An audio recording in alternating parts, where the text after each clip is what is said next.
ভগবান বিষ্ণু বলছেন, আজ মধু যামিনীরা এই রাতে তুমি যা চাইবে আমি তোমাকে তাই দান করব।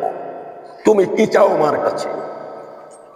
আজ ভগবান বিষ্ণু নারায়ণের কাছে বর প্রার্থনা করো।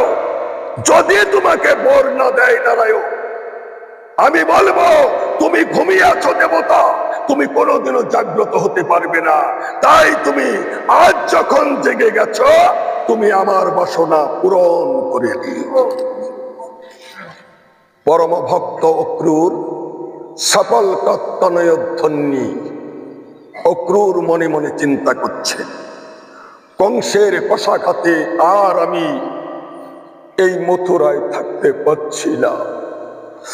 আমার আত্মীয় স্বজন বন্ধু বান্ধবকে মেরে কংস নিজের রাজ্য দখল করে নিজের রাজ্যে তিনি প্রতিষ্ঠিত হয়েছেন।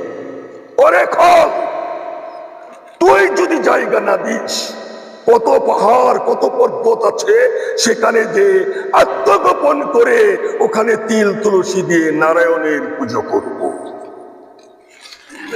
এই মধু যামিনীরা এই দিন অক্রূর নারায়ণকে তিল তুলসী দিয়ে পুজো করছে। তিল তুলসী দিয়া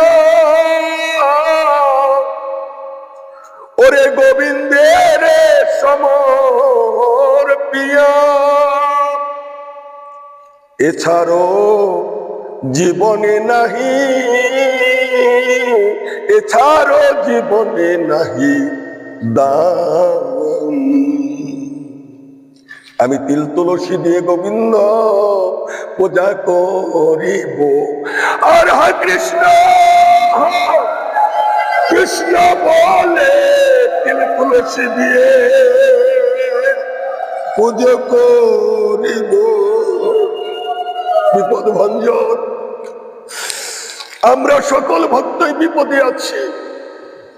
আমি তিল তুলসী দিয়ে সমর্পণ করে এই ভয়াবহ বৃন্দাবনে যেন রাধা গোবিন্দের শ্রীপাদ পদ্ম লাভ করে আমাদের জীবন সার্থক করতে পারি।